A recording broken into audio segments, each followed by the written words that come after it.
Okay. Next speaker is Neel Kamal, who is a good friend of mine. I mean, he is an architect, heritage professional from Nepal. He is currently associated professor and director of the Center for Heritage Management at the Ahmedabad University. Who have been trying to train professionals in heritage management, and they publish a journal, and they have a lot of conferences and meetings. I was fortunate enough to attend some of those things. He has also taught at the University of Wisconsin. He has edited a book called Asian Heritage Management Context, Concerns, and Prospects, and he's an executive member of the Association of Critical Heritage Studies. I invite Dr. Neel Kamal to talk about the relevance of the INTACH chapter, which I think is very important. Professor I.G.K. Krishna, who was a pioneer. He was all like a guru to all of us. He did some of the earlier INTACH projects in the 80s, like Chanderi, Varanasi, and all those things. So I invite Dr. Neel Kamal. Thank you, Benny. Good afternoon, everybody. It is really an honor for me to be part of this gathering today because I'm not a convener of INTACH. I'm not a member of INTACH. I'm an outsider. I come from Nepal, and as Benny mentioned, I currently am a faculty at Ahmedabad University, and I lead a Center for Heritage Management there. We offer graduate programs and PhD programs on heritage management. My role is to look at the INTACH Charter. This is the topic assigned to me, and I'm happy to give kind of an external perspectives to it. But at the outset, I must say, like Benny said, I started my career just before the INTACH Charter was drafted. And when I started my career, my professor had given me Venice Charter as the Bible to think about conservation. And when I looked at examples in Nepal of vernacular architecture that Benny showed, and also the architecture that Benny talked about, I somehow felt as a student that the Venice Charter was not allowing me to do justice to many of our heritage. And that was the discomfort I had as a student. And as I graduated, and I'll show you some slides of my early work, and I wish INTACH Charter would have been there for me to look up to at that point in early 2000 when I started my career. But I'm happy today that we have come this far, and so I will reflect on that. So the topic given is relevance of INTACH Charter beyond India. South and Southeast Asia is what is in the title, but I think we can go beyond as well. So it's not as a picturesque presentation as Benny had, but nonetheless, let me give my some thoughts here. This is the outline of my presentation. I would like to first put INTACH Charter in a broader perspective, in a way, in a landscape of the global charter systems. And this is very important for us to understand that where does this INTACH Charter stand. Then I will put forward some of my own observations, and then I will make my points about what is the relevance of INTACH Charter today to the larger region.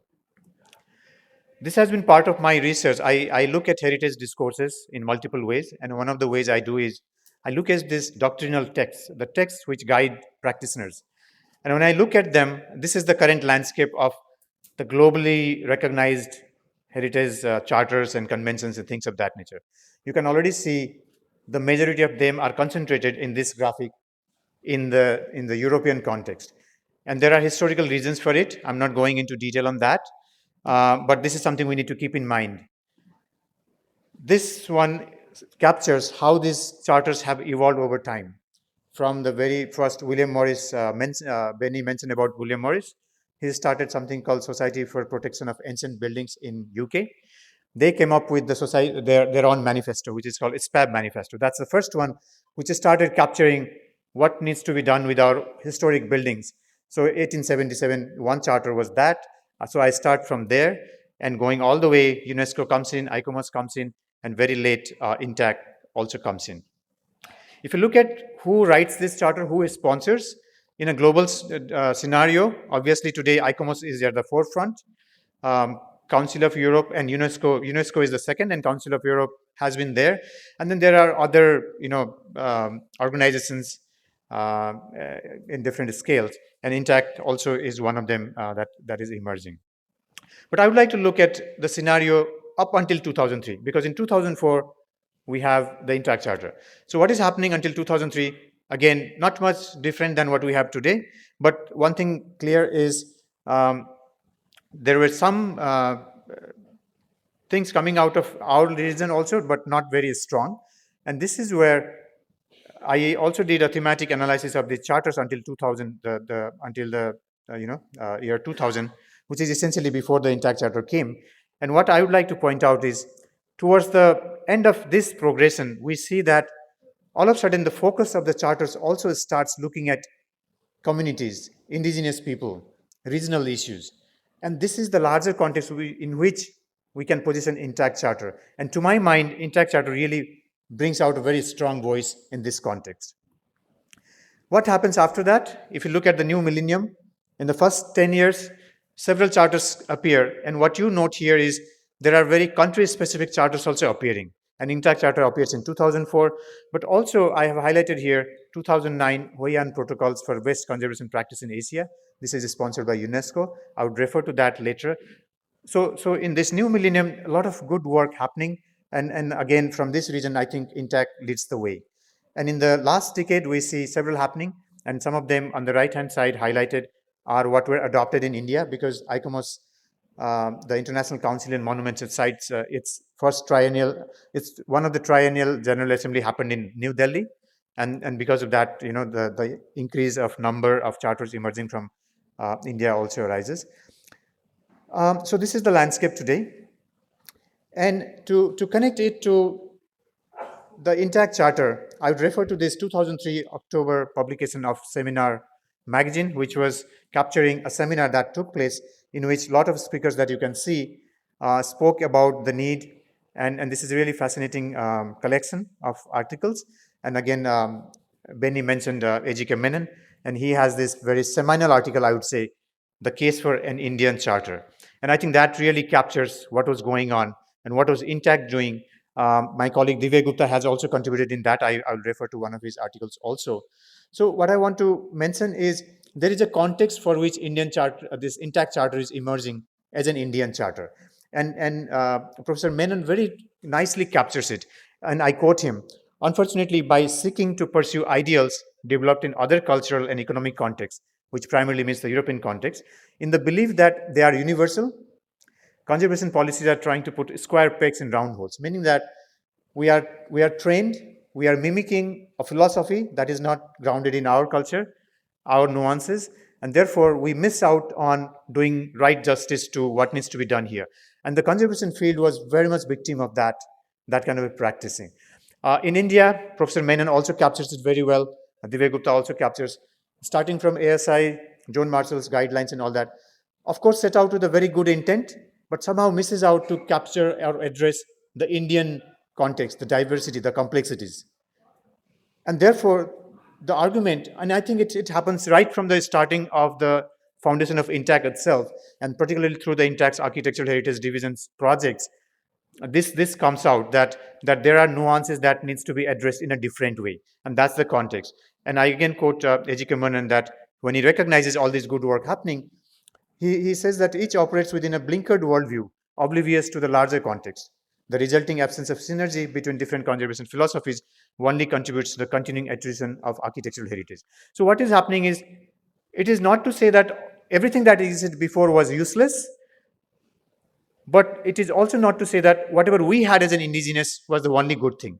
So what the case being made here is, there is a value for both of them, and we better understand them and see which works where, how to apply where. And this is where I think one of the argument is, if ASI is protecting monuments in a certain way, that probably applies to the very protected monument. The focus of INTACH charter happens to be for the unprotected architectural cultural heritage, which includes vernacular heritage and all that. The approach has to be different. And I'll get into that. And then in that context, he proposes in this article that an Indian charter is a thing that we need to work on. And I think, as Benny said, through INTACH's projects, this has worked. I will not go into detail. I'm assuming you all know this. I'm also not going into detail of the charter itself. I will only reflect some of the observations that I have on this particular charter based on what is available on the website today. You can go through the context in which it is drafted. So it recognizes all the previous works done by ASI, UNESCO, and other organizations. It also recognizes all the different charters that are already there. But what it then highlights is that we need to also pay attention to our own context. And therefore, the charter comes up with, in its various articles, few set of principles particularly asking questions why we conserve, what we should conserve, and what is our conservation ethic. And why conserve and what to conserve, I think, are drafted very precisely. That really captures the nuances that India has. But what I would like to draw your attention to is some of the, I mean, these are just highlights. For example, it says, conservation in India is heir not only to Western conservation theories and principles introduced through colonialism, and later by the adoption of guidelines formulated by UNESCO, ICOMOS, and international funding agencies, but it is also to pre-existing indigenous knowledge systems and skills or building. So there is an attempt, there is a recognition that apart from these global doctrines that are formulated and we have adopted, we also need to recognize our own centuries old or millennials old practices and traditions, which are perhaps manifested in vernacular heritage, but also in many of our historic cities. While the Western ideology of conservation advocates minimal intervention, India's indigenous traditions idealize the opposite. And I think this is a major departure that Intact Charter has made in the mindset that was implanted by Venice Charter so far. And therefore, this idea of minimal intervention is challenged very clearly here, as you can see in this text. And similarly, another idea that is challenged is this term called authenticity, which is still a very complex term, and we all have to deal with it. But here the charter highlights that, but we also need to recognize the nature of our living heritage. And how do we do that? But I have a critique here to highlight here. Again, I don't have time, but I think authenticity is such a complicated term today. We're still debating after 20 plus years of NARA document. It is still not clear. So what perhaps I can suggest Intact to do is probably we need to deconstruct this a little bit, work it around, and see what works, what doesn't work. I take reference to the Hawaiian protocol that I mentioned earlier, which has tried to sort of list out for the Asian context. Again, inspired by the NARA document, it has tried to sort of have these categories. Also have further details about how does one go around working on authenticity. So maybe a little bit of work like this needs to be done. Very important points made about conjecture, whereas Venice Charter has a certain viewpoint that conjecture is almost like a crime, and here it's like it's been in our tradition, and that's totally fine, right? Similarly, on integrity, it has certain concepts. Concept of an evolving integrity accepts the introduction of new architectonic elements, materials, and technologies. So it goes by what Benny was talking about, the sustainable development, the idea of development. Conservation need not be the stop for the development. Conservation can go hand in hand with development, but perhaps a sustainable and sensitive development. Talking about Patina, again, with the European mindset, with the global doctrines, Patina has a very interesting interpretation in the most of the global charters.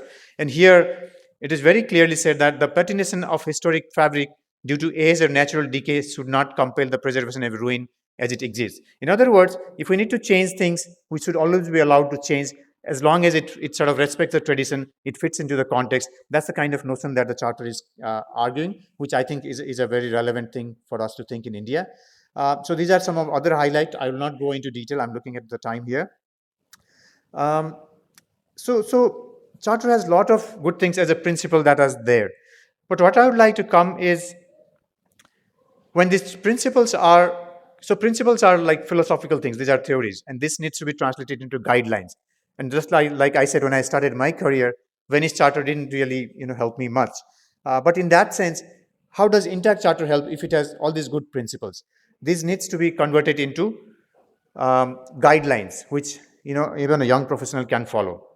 Again, just recapturing some of the highlights of what the Intact Charter did. This is by my colleague Divya Gupta. This was the project I was referring that I was involved in as a fresh conservation architect in 2000. And of course, that time Intact Charter was not there, and this is where I felt the difficulties. I'm not going into detail here, but the challenges I felt was, how do I use the concept of authenticity? How do I work on these scenarios where you have the living traditions really demanding you to sort of not leave the ruins as ruins, but probably restore the ruins so that people can engage with it. But the doctrines would not allow. I have faced criticism for very senior professionals who would visit internationally and question the things that we are doing, because we're trying to work with the communities, go by their cultural needs, and somehow this was not fitting into the international aspirations of conservation. And I was very much confused, very much challenged. And as I said, Intact Charter was not there at that time, right? So to me, Intact Charter really gave voice to some of the concerns that I was facing. And that's why I highlighted earlier. But I also think some of these principles needs to be articulated as kind of set of guidelines that can be referred by a young professional like me back in the 2000.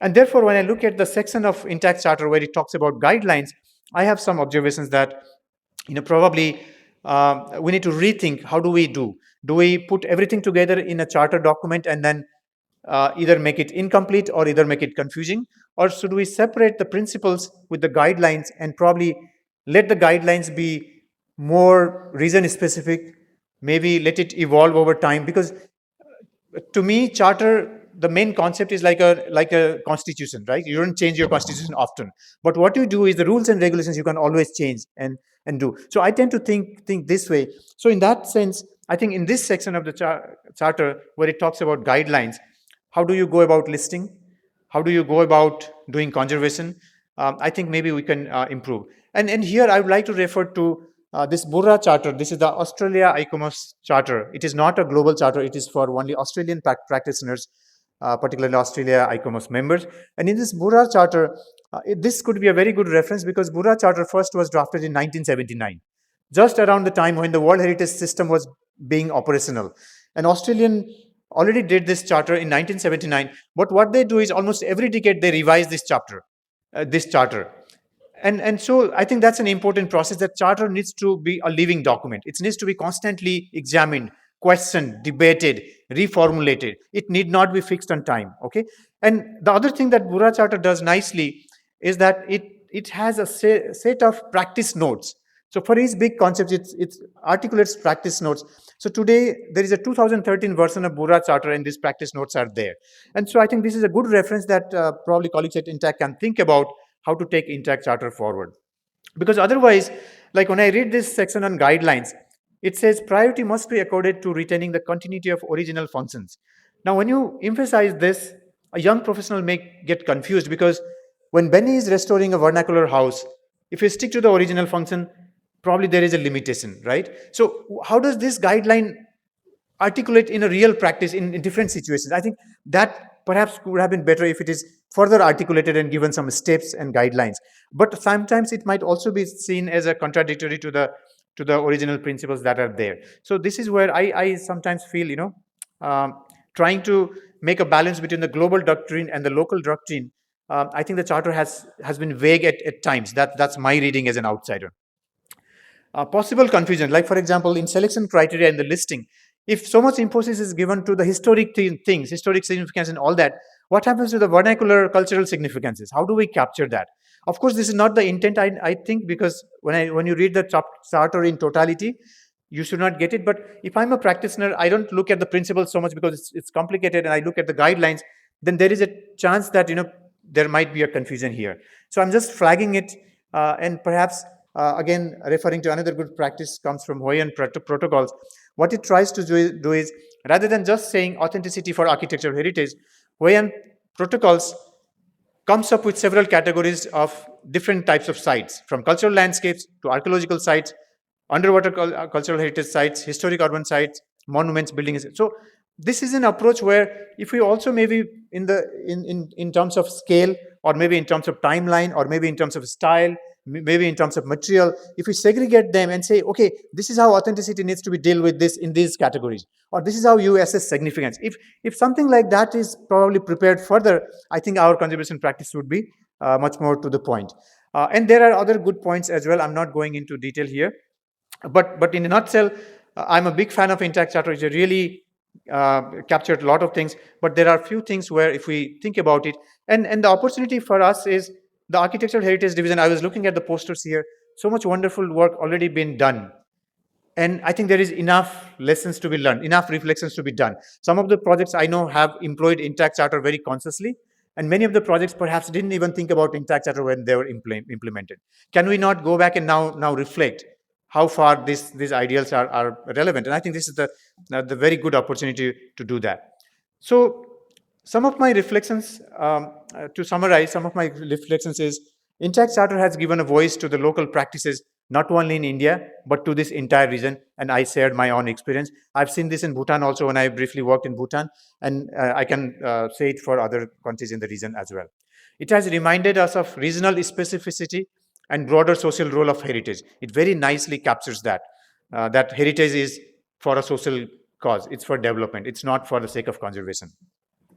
It has attempted to bridge the tensions between global frameworks and local approaches. It has reminded us to think of protecting, preserving, managing heritage beyond the listed heritage. I'll just take one more minute. However, I have not found it listed in any of the international databases I used for my research. And that's a big concern for me. It's not been recognized very well.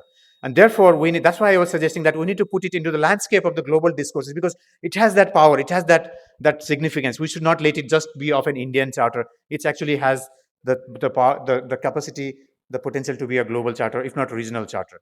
And therefore, the only document I found is the 2009 Hawaiian Protocols, which actually recognizes it, and that's the nice thing. This means it has certainly created a space for itself in the region, implying that it is appreciated in the Asian context.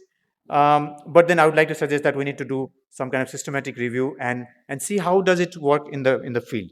And therefore, some thoughts for way forward, in my opinion, is again situating the INTACH Charter in the global context, having a system of periodic revision. I know there was this text also says that every 5 years it was supposed to be reviewed or discussed. I'm not sure how far that has happened, but I've not seen a revised version of INTACH Charter. That's why I'm suggesting this.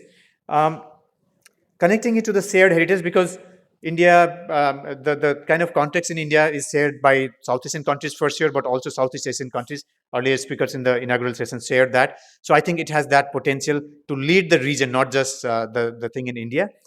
How do we do it? In my opinion, I think we need to have this critical review of the projects, and let's look at that, learn lessons from that. And all the conveners, all the chapters can contribute in this discussion. And therefore, if we also make a system to sort of revise the text also if necessary, and maybe have the, again, repeating my earlier point, have the principles as one set of text and guidelines as another set. Let the guidelines be evolving more often than the principles. I think that could be a way forward. And to conclude, a very personal thought. To me, it seems like 1984 INTACH was founded. 20 years later, it came up with the INTACH Charter, such a milestone. Look at the global heritage discourse. 1972, there is a big conference on environment. 20 years later, big Rio conference happened. That makes a big difference, right? NARA document on authenticity, very good document we all refer. Again, in 2014, it is very strongly reviewed all over the world. Now 2014 plus, so 20 plus, NARA 20 plus is things happening. Now we are at the door of INTACH Charter plus 20. And I think this is very high time that perhaps INTACH thinks of an event next time to start this process in its 20th anniversary of the Charter. But my suggestion coming from outside would be that please don't limit it to just India. Please think of the region. The region is looking up to India to lead this process. I'm glad to see that my colleagues from Nepal are here. INTACH is now working internationally. I think that's the beginning. And INTACH has a long way to go. And I think probably relooking at the INTACH Charter for its global role, broader role, probably is a good way to start. Thank you very much.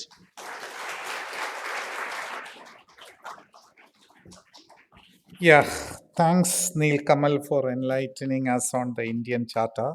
As you said, 2024, we can have a relook at the Charter because INTACH has another 20 more years of experience.